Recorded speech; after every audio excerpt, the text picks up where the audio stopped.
രാഘവേട്ടൻ എന്താ ആലോചിക്കുന്നേ? വിഷ്ണുവിന് ശാലിനിക്ക് മാത്രമല്ല ഭാമേ, നമുക്കും പാറക്കുട്ടി അത്ര എളുപ്പത്തിൽ പിരിയാൻ പറ്റുമോ? നമ്മളെപ്പോഴും നമ്മുടെ സങ്കടങ്ങളെയും വിഷമങ്ങളെ കുറിച്ചൊക്കെ ആലോചിക്കുന്നുള്ളൂ. നാളെ വസുമതിയുടെ അവസ്ഥ എനിക്ക് വന്നാലോ? എന്താ ഭാമേ?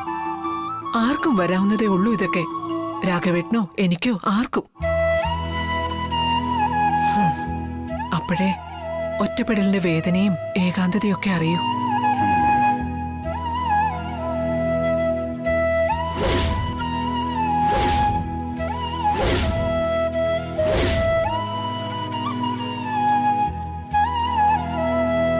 നീ എന്താ ഭാമ ആലോചിക്കുന്നേ? ചില ഉറച്ച തീരുമാനങ്ങൾ എടുക്കേണ്ടി വരും രാഘവേട്ട. ചിലത് മനസ്സ് വേദനിപ്പിച്ചെന്നും വരാം. എല്ലാവരെയും എല്ലാ കാലവും കൂടെ കൊണ്ട് നടക്കാൻ പറ്റില്ലെന്ന് മാത്രം മനസ്സിലാക്കിയാൽ മതി.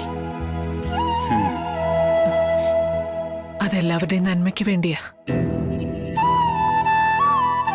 ചില ബന്ധങ്ങൾ പിരിയുമ്പോ മുറിവിൽ ചോര കിനിഞ്ഞെന്നും വരാം.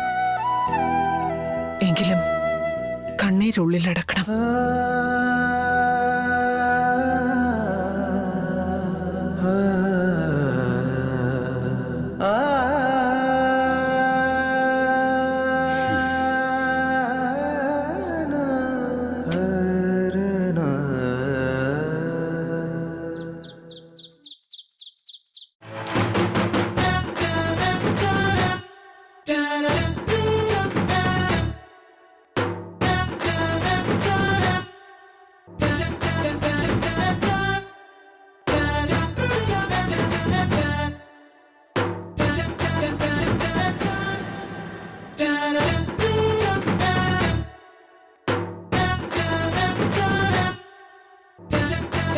ഹലോ, നിങ്ങൾ എത്തിയോ?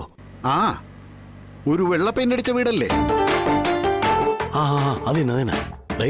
ഇവിടെ പറയേണ്ട ഡയലോഗും കാര്യങ്ങളൊക്കെ വിഷ്ണു ബ്രോ പറഞ്ഞു തന്നിട്ടുണ്ടാ? അതൊക്കെ നാടകവേദിയിൽ വന്ന കാലത്തെ ഈ പുന്നൂസിന് കൃത്യ ഒരൊറ്റ തവണ കേട്ടാ മതി. പുന്നൂസ് അത് തെറ്റിക്കില്ല. പിന്നെ ഈ അന്നാമ തെറ്റിക്കൊന്നുള്ളൊരു പേടി എനിക്കുണ്ട്. ഈ ശബരിമല അയ്യപ്പ നാടകം കളിച്ചോണ്ടിരുന്നപ്പോ ശാസ്താവിനെ കയറി കർത്താവേന്ന് വിളിച്ചവളാ. മനുഷ്യ, ഒരുമാതിരി ചൊറിയുന്ന വർത്താനം പറയരുത്. മാർത്താണ്ഡവർമ്മയായി വേഷം കെട്ടി നിന്നപ്പോ നിങ്ങളുടെ മുണ്ടുരിഞ്ഞു പോയതടക്കം ഞാനും അങ്ങ് വിളിച്ചു പറയും.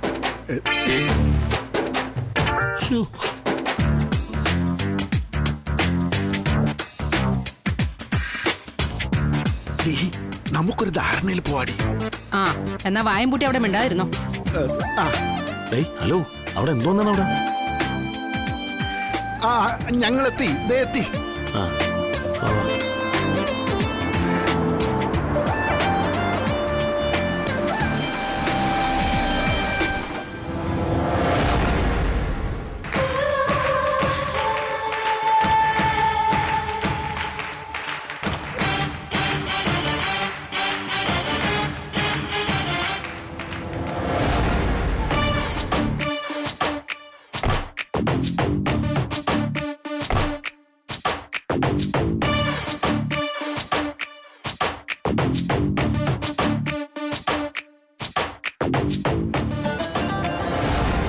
ഞാനെല്ലാം കേട്ടു.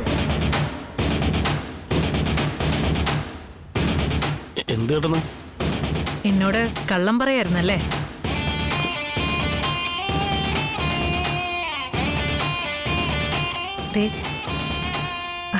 ഇങ്ങോട്ട് നോക്ക്. ഞാനേ നോക്ക്, അച്ഛനും അമ്മയും ജഗദീപ് സാറിന്റെ കല്യാണം ഉറപ്പിച്ച കാര്യം ഞങ്ങളോട് എന്താ പറയാതിരുന്നേ? ഇപ്പോഴും ആലോചന നടക്കുന്നതേ ഉള്ളൂ എന്നല്ലേ ഞങ്ങളോട് പറഞ്ഞേ? അത്രേ ഉള്ളൂന്നോ? ജഗദീപ് ഏട്ടനത് നിസ്സാരമായിരിക്കും. പക്ഷെ ഞാൻ ഒരുപാട് സ്വപ്നങ്ങൾ കണ്ടുപോയി ജഗദീപേട്ട. ഒരു പെണ്ണിനെ ഇങ്ങനെ ചതിക്കരുത് ജഗദീപേട്ട. ആർക്കും ഇത്ര മോഹം കൊടുക്കരുത്. ഇവളെക്കാൾ നല്ല നടി സ്വപ്നങ്ങളിൽ മാത്രം. സുസ്മിത, സങ്കടപ്പെടാതെ. കണ്ണു നിറഞ്ഞിരിക്കുന്നു, കണ്ണീര് തുടക്കി. പറ, ഈ കണ്ണീര് തുടയ്ക്കാൻ ജഗദീപേട്ടന് എന്ത് ചെയ്യാൻ പറ്റും? ഞാൻ പുതിയൊരു കർച്ചീഫ് പോകാൻ ചേട്ടാ. അതെ.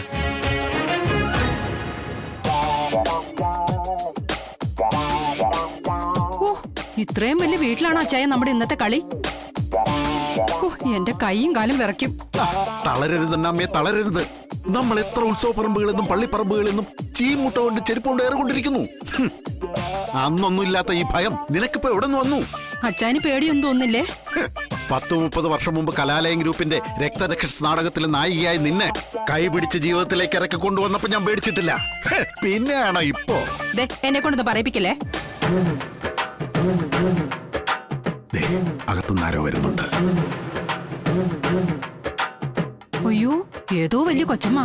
ഇത് രാവണന്റെ ഭാര്യ മണ്ടോദരിയല്ലേ? രാവണന്റെ ഭാര്യയല്ലടി, രാവണന്റെ കുഞ്ഞമ്മ. നിന്നോട് എത്ര തവണ പറഞ്ഞതാ ഇത് തള്ള സർലയാന്ന്.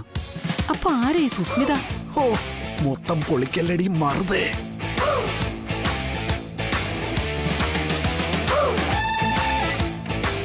ആരാ? ഞാൻ ചിറക്കൽ ബാലേന്ദ്രൻ. അതെ, ചിറക്കൽ ബാലേന്ദ്രൻ. ചെറക്കൽ ബാലചന്ദ്രനോ? അല്ലല്ല, ചിറക്കൽ രാമചന്ദ്രൻ. രാമചന്ദ്രൻ തന്നെ. തെറ്റിക്കലടി പട്ടി. ഇതെന്റെ ഭാര്യ ശശി. കല. അതെ അതെ, ശശികല. ചെറക്കൽ രാമചന്ദ്രനും ശശികലയും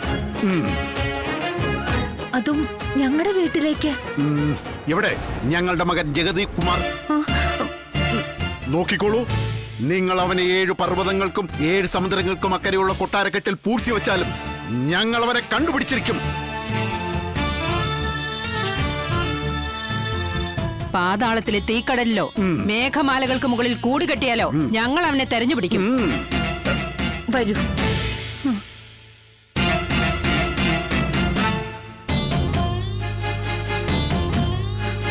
വരൂ.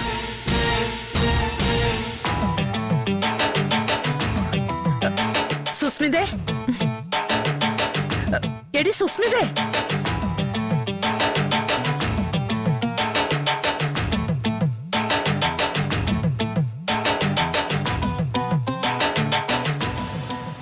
നിനക്കും ഓർമ്മയുണ്ടല്ലേ ആ ഡയലോഗ്? പിന്നെ മാവേലിക്കര സംഘജ്യോതിയുടെ തെങ്ങിൻ മുകളിൽ തേങ്ങുന്ന ഹൃദയം ഓർമ്മയുള്ളത് കൊണ്ടല്ലേ ഞാൻ അച്ചായനൊപ്പം കട്ടയ്ക്ക് പിടിച്ചത്. അവിടെ വെച്ചല്ലേ നമ്മൾ തമ്മിൽ ഇഷ്ടത്തിലായതും.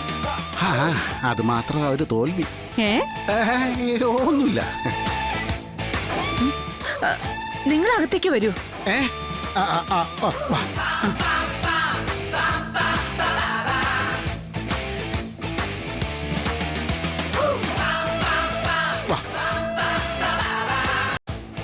ഇരിക്കെ.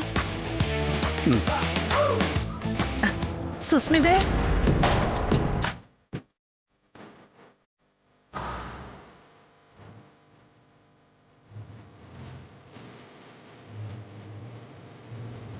ജഗതി കുമാർ ചുരിദാറാണോ ഇടുന്നത്? അല്ല, ചുരിതട്ട്. നോക്ക് മനുഷ്യ, ജഗദീപ് പുറകെ ഇറങ്ങി വരുന്നുണ്ട്.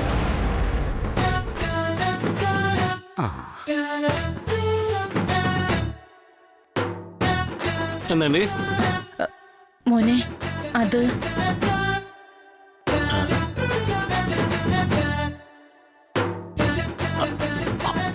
അയ്യോ, എന്റെ അച്ഛനും അമ്മയും. ഇതാണോ എന്റെ മോൻ ജഗതി കുമാർ? അച്ഛാ, മോനെ. അച്ഛാ, അമ്മ. മോനെ, കൊള്ളാം. ഡോണ്ടു.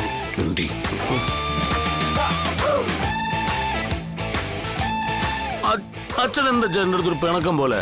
നീ എന്നോട് മിണ്ടല്ല. കാരണം ഏതാനും നാളുകൾക്കകം നിറപറയും നിലവിളക്കമുള്ളൊരു കതിർ മണ്ഡപത്തിൽ കയറേണ്ടവരാടാ നീ. അവിടെ വിവാഹ സ്വപ്നങ്ങളുമായി ഒരു പെൺകുട്ടി നിന്നെ കാത്തിരിക്കുന്നുണ്ടാവും.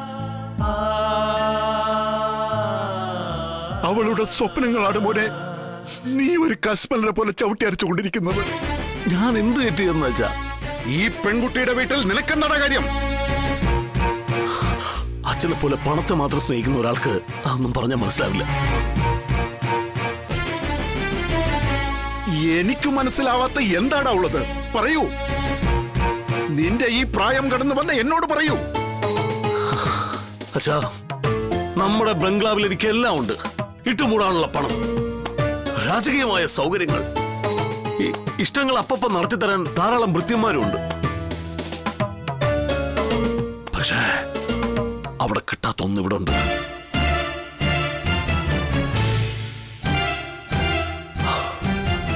ആദ്യമായി അത് കിട്ടി ഞാൻ പകച്ചു പോയച്ച.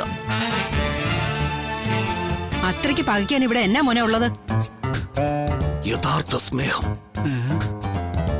ട്രൂ ലവ്, അത് ഈ പെൺകുട്ടിയുടെ ഈ അമ്മയുടെ കയ്യിലുണ്ട്. പണം കണ്ട് കണ്ണു മഞ്ഞൾ ചുമയെ നിങ്ങൾക്ക് അതൊന്നും പറഞ്ഞാൽ മനസ്സിലാവില്ല.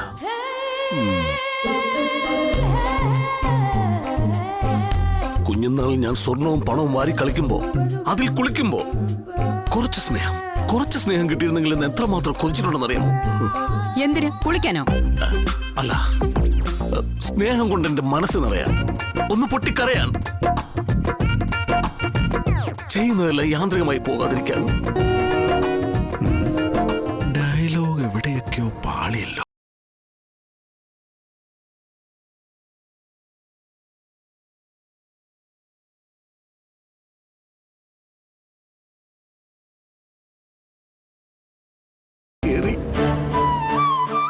കൈ വളരുന്നോ കാല് വളരുന്നോ എന്ന് നോക്കി ഒരു മകനെ വളർത്തി പോത്തുപോലെ ആക്കിയ ഒരച്ഛന്റെയും അമ്മയുടെയും സ്വപ്നങ്ങളാണ് സ്ത്രീയെ നിങ്ങൾ ഒരു നിമിഷം കൊണ്ട് ചവിട്ടി ജനിച്ച് കളഞ്ഞത്. നിങ്ങൾക്കറിയോ, വാഷ്റൂമിലെ ക്ലോസറ്റ് വരെ സ്വർണം കൊണ്ട് നിർമ്മിച്ച KN പണിക്കർ എന്ന ബിസിനസ്സുകാരന്റെ മകൾ ധനലക്ഷ്മിയെയാണ് ഇവന് വിവാഹം ആലോചിച്ചത്.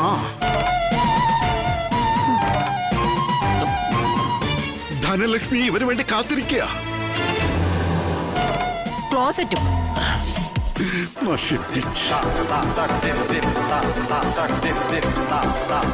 18 അക്ഷോടിപ്പട കൊണ്ട് വേലി കെട്ടിയാലും സമുദ്രമധ്യത്തിലെ ഗോപുരത്തിൽ ഒളിപ്പിച്ചാലും ഈ ചിറക്കൽ രാമചന്ദ്രൻ സർവസന്നാഹങ്ങളുമായി വന്ന് എന്റെ ജഗതി കുമാറിനെ കൊണ്ടുപോയിരിക്കും.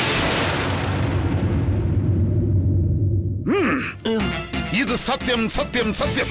അച്ഛാ, എന്നെ ഈ സ്നേഹത്തിന് അകറ്റിക്കളയല്ലേ അച്ഛാ.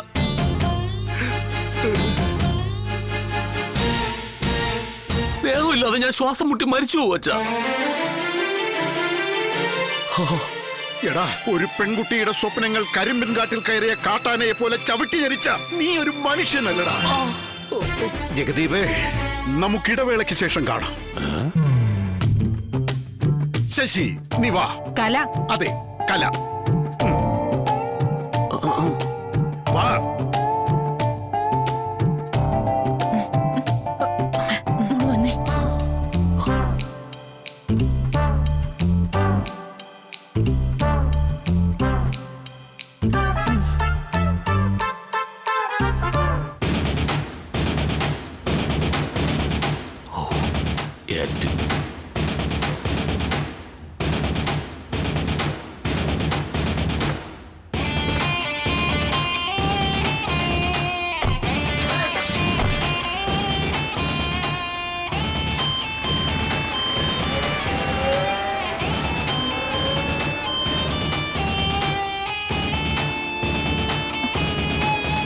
എന്താ അമ്മ? ഞാനിപ്പോഴും ആ ക്ലോസറ്റിന്റെ കാര്യം ആലോചിക്കായിരുന്നടി. അതല്ല, ആ പണിക്കരുടെ മകളുടെ കാര്യം. നീ ഒരാണായിരുന്നെങ്കി അവളെ കൊണ്ട് കെട്ടിച്ചാ മതിയായിരുന്നല്ലോന്ന്.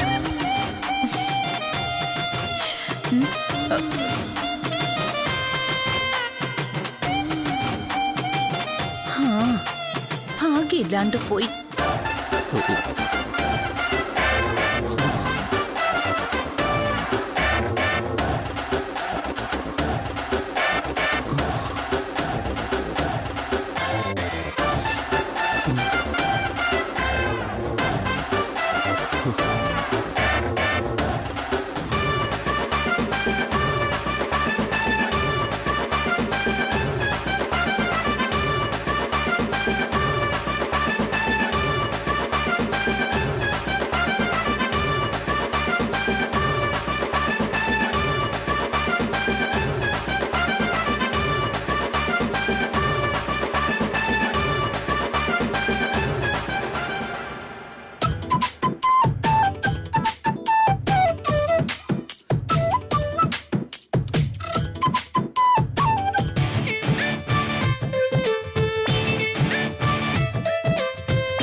പാചകം അറിയാത്ത നവവധുവിനെ ഭർത്തൃ വീട്ടുകാർ തല്ലിക്കൊന്നു.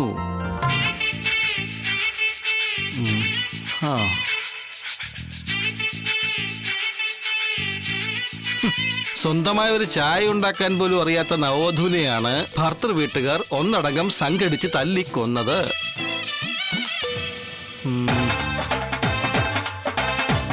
ഒരു ഹോട്ടൽ നടത്തുന്ന ആളുടെ മകളാണ് കൊല്ലപ്പെട്ട പെൺകുട്ടി എന്നതാണ് വൈചിത്ര്യം. കൊല്ലപ്പെട്ട പെൺകുട്ടിയുടെ മൂത്ത സഹോദരി സിവിൽ സർവീസ് റാങ്ക് ജേതാവും ഇതേ വീട്ടിലെ മരുമകളുമാണ്. ആ കുട്ടിയുടെ സിവിൽ സർവീസ് മോഹം കൂടി തല്ലിത്തകർത്തതോടെയാണ് നവവധുവിനെതിരെ ഭർത്തൃ വീട്ടുകാർ സംഘടിച്ചത്. രോഹിത്തെ, നീ വിളിച്ചിട്ടുണ്ടായിരുന്നോ? അല്ല, ഞാനങ്ങ് ആകാശത്തേക്ക് മാഞ്ഞുപോയി. ശരി, വളരെ ഉപകാരം. എനിക്ക് ആ ബെഡെങ്കിലും തിരിച്ചു കിട്ടുമല്ലോ. ബെഡ് മാത്രമല്ല, ഈ സോഫയും കൂടി ഞാനടുത്തങ്ങ് വെളിയിലിടും, മര്യാദയ്ക്ക് നാവടക്കി ഇരുന്നില്ലെങ്കിൽ. ഞാൻ എന്ത് മര്യാദകടാ കാണിച്ചത്? ഇയാൾ എന്തിനാ എന്നെ കുറിച്ച് വേണ്ടാത്തതൊക്കെ പറഞ്ഞോണ്ടിരിക്കുന്നേ? അതിന് ഞാൻ ഇയാളെ പറ്റി ഒന്നും പറഞ്ഞില്ലല്ലോ. പിന്നെ ആരെയാ തല്ലിക്കൊന്ന കാര്യം പറഞ്ഞേ? അത് നീ ഇയാളെ തല്ലിക്കൊന്നില്ലല്ലോ, മരത്തടി പോലെ ഇങ്ങനെ നിൽക്കല്ലേ. എന്നാലും എന്നെ തല്ലിക്കൊല്ലുന്നല്ലേ ഇയാൾ പറഞ്ഞതിന്റെ അർത്ഥം? അത് ഇയാളെ അല്ലല്ലോ, ചായ ഉണ്ടാക്കാൻ അറിയാത്ത ഒരു നവോദന്റെ കാര്യമല്ലേ പറഞ്ഞേ? അത് ഞാനല്ലതാ പിന്നെ വേറെ ആരാ? ഓ, അപ്പൊ അറിയാൻ കാര്യങ്ങളൊക്കെ. ആണെങ്കിലേ കണക്കായി പോയി. അല്ല, എനിക്ക് ചായ ഉണ്ടാക്കാൻ അറിയാന്ന് ചോദിച്ചിട്ടാണോ ഇയാൾ എന്നെ കെട്ടിയത്? ചായ ഉണ്ടാക്കാൻ അറിയോ, പല്ല് തേക്കാറുണ്ടോ, കുളിക്കോ എന്നൊക്കെ ഓരോ കാര്യങ്ങളും പ്രത്യേകിച്ച് അന്വേഷിച്ചറിഞ്ഞിട്ടല്ല ആരും ആരെയും കല്യാണം കഴിക്കുന്നത്. അതെ, ഇതൊക്കെ സാധാരണ മനുഷ്യർ അറിഞ്ഞിരിക്കേണ്ട ചില അടിസ്ഥാന കാര്യങ്ങളാ. പെണ്ണുങ്ങൾ മാത്രമല്ല, ആണുങ്ങളും. ഓ, ഇയാൾക്ക് പനി പിടിച്ചു കിടന്ന രാത്രി ഞാൻ കാവലിരുന്നതിന് പ്രത്യുപകാരമായി ഇയാൾ എനിക്കൊരു ചായ ഇട്ട് തന്നു. അതിന്റെ അധികാരം അവകാശമായിരിക്കും ഈ കാണിക്കുന്നത്. അതെ, അതിന്റെ അധികാരം അവകാശമൊന്നും അല്ലടോ. ഇപ്പൊ ഞാൻ ഈ പറയുന്നത് എന്തിന്റെ പേരിലാണെന്ന് അറിയണമെങ്കിൽ ഒരു തരിമ്പ് മനസാക്ഷിയെങ്കിലും വേണം. എടോ, ഇയാൾ ഒറ്റ ഒരാൾ കാരണം ഇയാളുടെ കുഞ്ഞേച്ചിയുടെ സിവിൽ സർവീസ് മോഹം പൊട്ടിത്തകരാൻ പോവാ. ആണെങ്കിലേ അത് ഞാൻ അങ്ങ് സഹിച്ചു. ഇയാളുടെ അല്ലല്ലോ, എന്റെ കുഞ്ഞേച്ചിയല്ലേ. അവരെടുത്ത് മര്യാദകേട് കാട്ടിയിട്ട് തന്റെ കുഞ്ഞേച്ചി അല്ലെന്നോ? അവരെന്റെ അടുത്ത് കാണിച്ച മര്യാദ കേടൊന്നും ഞാൻ അവരുടെ അടുത്ത് കാണിച്ചിട്ടില്ല. ശാലിനി നിന്റെ അടുത്ത് എന്ത് മര്യാദ കാണിച്ചെന്നാടി? നീ എന്നോ? ദേ, എന്നോട് കളിച്ചാലുള്ള അവസ്ഥ അറിയാലോ. അതെനിക്ക് ശരിക്കും അങ്ങോട്ട് മനസ്സിലായിട്ടില്ല. ഞാൻ നോക്കട്ടെ. ആഹാ, ഇനി വാ, കാണാം. ഈശ്വര അമ്മ,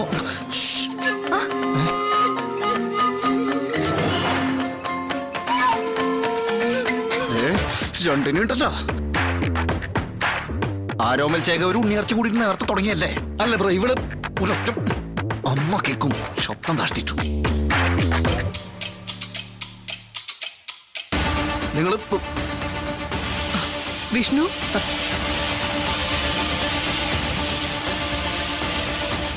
ഓ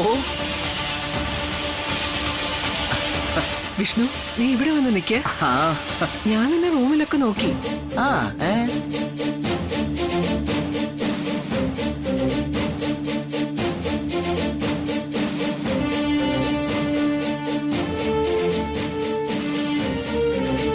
ഇവരെന്താ തലയണയൊക്കെ പിടിച്ച്? അത് പിന്നെ അടിയായിട്ട്, അല്ല അടിയെന്ന് പറഞ്ഞ പൊടിയൊക്കെ അടിച്ചിട്ട് ബെഡ്ഷീറ്റ് ഒക്കെ മാറ്റാൻ വേണ്ടിയിട്ടുള്ള ഒരു അല്ലേ? വിഷ്ണു, എന്റെ ടാബ്ലറ്റ് തീരാറായി, ഇന്ന് തന്നെ വാങ്ങിക്കണം. അത് വാങ്ങിക്കാം. ബെഡ്ഷീറ്റ് കുടഞ്ഞു വിരിക്കാനെങ്കിലും അറിയാലോ, അത്രയും നല്ലത്.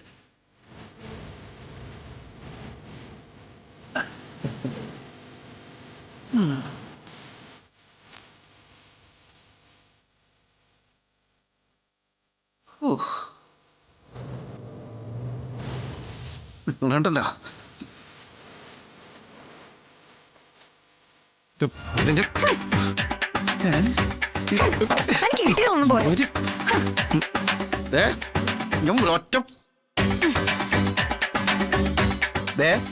നിങ്ങൾ തമ്മിൽ ഇന്ത്യ പാക്ക് തർക്കമായതുകൊണ്ട് ഉടനെ ഒന്നും പരിഹരിക്കാൻ പോലെന്ന് എനിക്കറിയാം.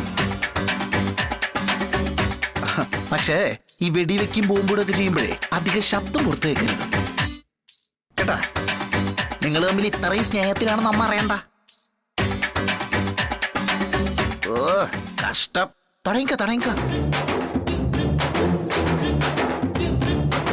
അതെ, ഇയാൾക്കിപ്പോ തൃപ്തിയായല്ലോ അല്ലേ? ഞാനല്ലോ ഇയാളല്ലോ തുടങ്ങി വെച്ചേ. ആ, നിർത്ത്. തർക്കം മതിയാക്കാം. വിഷ്ണു ബ്രോ പറഞ്ഞിട്ട് കേട്ടില്ല എന്ന് വേണ്ട കേട്ടാ. മാറി ഇങ്ങോട്ട്.